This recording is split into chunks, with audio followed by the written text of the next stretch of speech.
नमस्कार दोस्तों, SSC coaching में आपका स्वागत है। मैं छविराम सर। आज हमारा टॉपिक होगा हिंदी में व्यंजन। वर्णमाला चैप्टर से व्यंजन पढ़ेंगे हम। इससे पहले आपने स्वर पढ़े थे पार्ट नंबर 1, ये पार्ट नंबर 2 है। देखें व्यंजन, व्यंजनों को पढ़ेंगे वर्ग के अनुसार। वर्ग के अनुसार जैसे का वर्ग, चा वर्ग,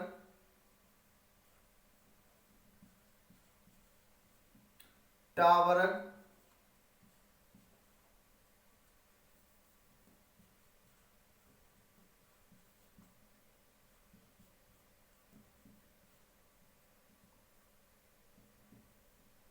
ता वर्ग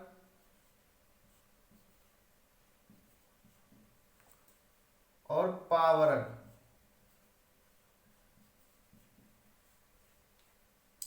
का वर्ग, चा वर्ग, टा वर्ग, ता वर्ग, पा वर्ग।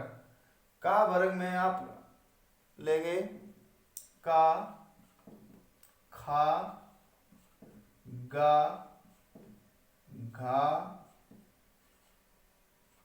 इंगा। चा वर्ग में लेंगे चा, छा, जा, झा, वा।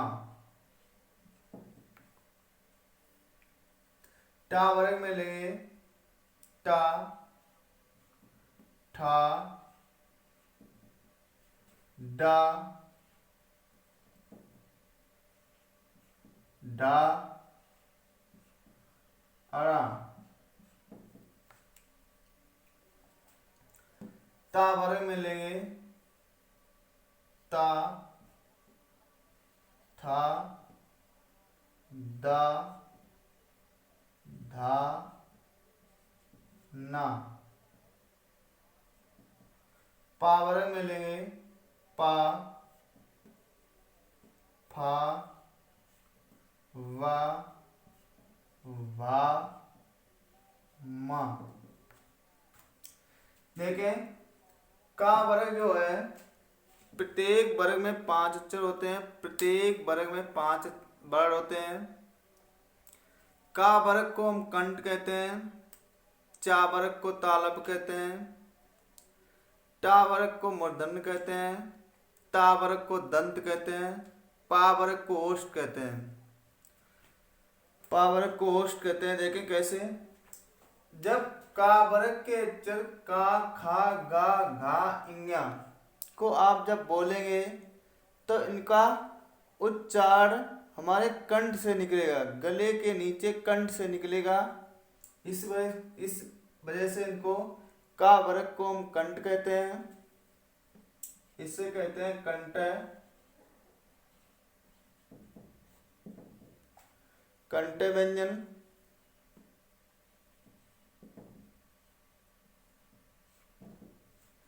चा वर्ग को तालव्य व्यंजन कहते हैं।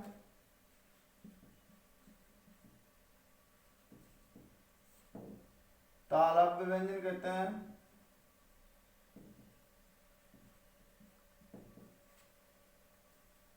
तालव्य व्यंजन कहते हैं।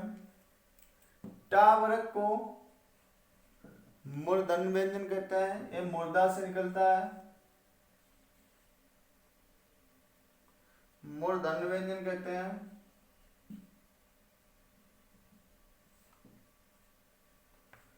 ता वर्ग को दंत व्यंजन कहते हैं।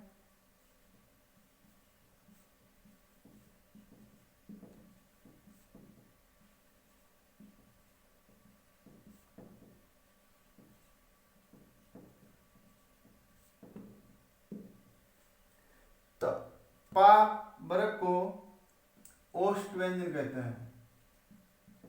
ओष्ठ व्यंजन कहते हैं।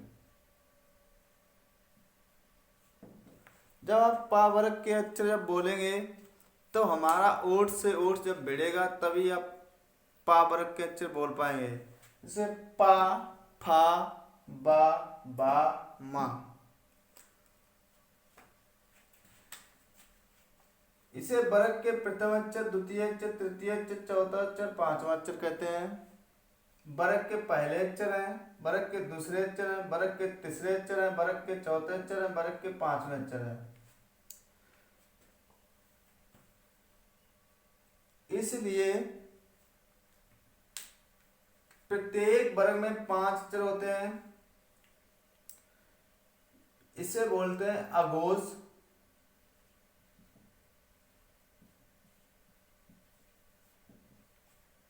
वर्ग के प्रथम और द्वितीय अक्षर को अघोष बोलते हैं।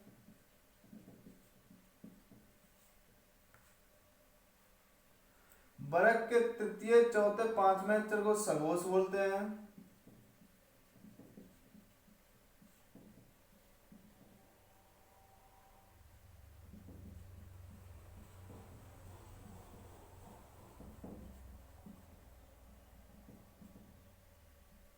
सघोष बोलते हैं। वर्ग के प्रथम द्वितीय अक्षर को अघोष कहते हैं। तो का, चा, टा, ता, पा अघोष है। खा, छा, ठा, था, पा फा अघोष है। वर्ग के तृतीय, चौथे, पांचवें अक्षर को सघोष कहते हैं। गा, जा, डा, दा, वा, घा, जा, डा, दा, बा, ञा, वा, अड़ा, ना, मा को सघोष कहते हैं। प्राणत्व के आधार पर वर्ग के प्रथम, तृतीय, पांचवें अक्षर को अलप प्राण कहते हैं।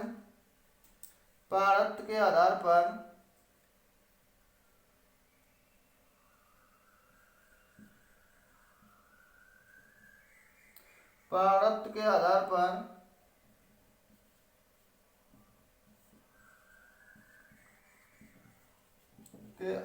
पर वर्ग के प्रथम, तृतीय और पांचवा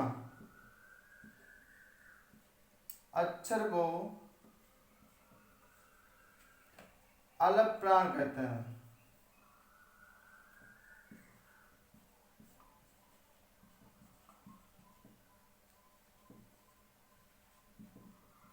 प्राण कहते हैं, अलप प्राण कहते हैं। वर्ग के प्राणत्व के आधार पर वर्ग के प्रथम, तृतीय, पांचवें अक्षर को अलप प्राण कहते हैं, जबकि वर्ग के द्वितीय और चौथे अक्षर को महाप्राण कहते हैं।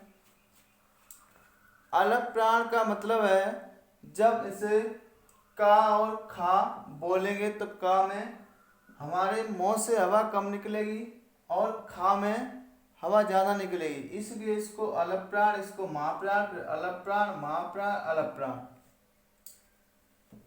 तो वर्ग के द्वितीय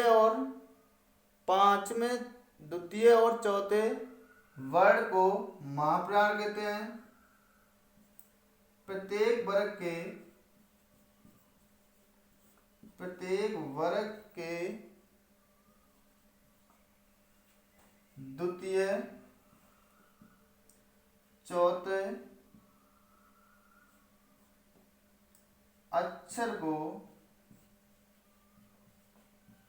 महाप्राण कहते हैं।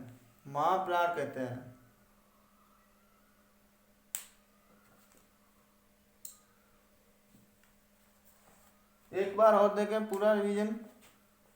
व्यंजन का वर्ग में का, खा, गा, गा, इंज्ञा, इनको जो हम बोलते हैं तो इनका उच्चारण हमारे कंठ से निकलते हैं, इसलिए इनको कंठ व्यंजन कहते हैं। चा वर्ग चा, छा, जा, झा, वा, इनको जब बोलते हैं तो हमें तालब, हमारी जो जीभ है वो तालु से लगती है, इसलिए इनका उच्चारण स्थान तालब रखा गया है। कंठ टा वर्ग में टा, ठा, ढा, अड़ा को मूर्धन व्यंजन कहते हैं। जब इनको हम बोलते हैं तो हमारा मूर्धन जीभ जो हमारे मुर्दा से लगती है मूर्धा से लगती है, संपर्क होता है, इसलिए मूर्धन्य व्यंजन कहते हैं। ता वर्ग में जब हम बोलते हैं तो हमारी जीभ दंत दांत से लगती है, इसलिए इसको दंत व्यंजन कहते हैं। पा वर्ग को हम ओष्ठ व्यंजन कहते हैं। जब हम पा वर्ग के अक्षर को बोलते हैं तो हमारे ओठ से ओठ जब भिड़ते हैं तभी इनका उच्चारण निकलता है। प्रारब्ध के आधार पर प्रत्येक वर्ग के प्रथम तृतीय पांचवें अक्षर को अलग प्राण कहते हैं। फिर प्रत्येक वर्ग के द्वितीय और चौथे अक्षर को महाप्राण कहते हैं। और वर्ग के प्रत्येक व्यंजन को वर्ग के पांचवें अक्षर को प्रत्येक वर्ग के पांचवें अक्षर को नासिक व्यंजन कहते हैं। यहाँ आप लिखे थे प्रत्येक वर्ग के पांचवें अक्षर को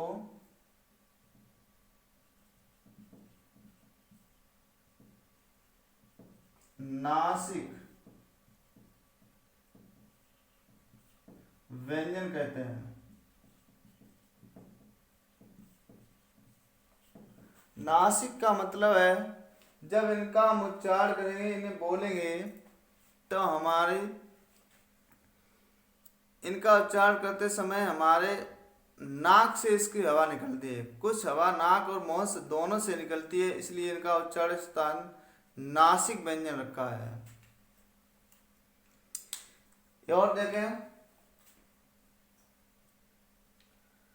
ठा और ढा। ठा और ढा में जब ठा और ढा को बिंदी लगाते हैं तो ये द्विगुण व्यंजन बन जाते हैं। तो ये द्विगुण व्यंजन बन जाते हैं। द्विगुण व्यंजन बन जाते हैं और इनको दोनों को द्विगुण व्यंजनों को अब देखें मूर्धन्य कहते हैं। मूर्धन्य द्विगुण व्यंजन को मूर्धन्य कहते हैं और दोनों को अलग प्राण कहते हैं। दोनों को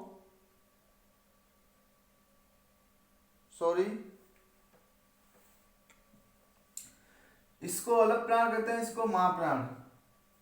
तो इसको अलग प्राण,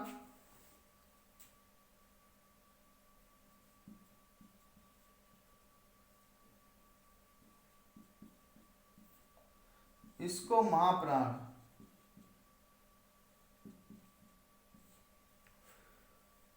इसको अलग प्राण, इसको महाप्राण। इनका प्रयोग कभी शब्द के प्रारंभ में नहीं होता है।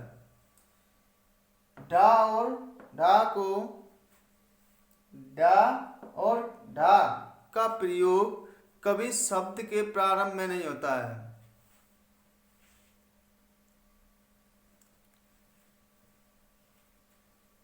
वीडियो आपको पसंद आए तो इसे शेयर करना और साथ में लाइक भी करना।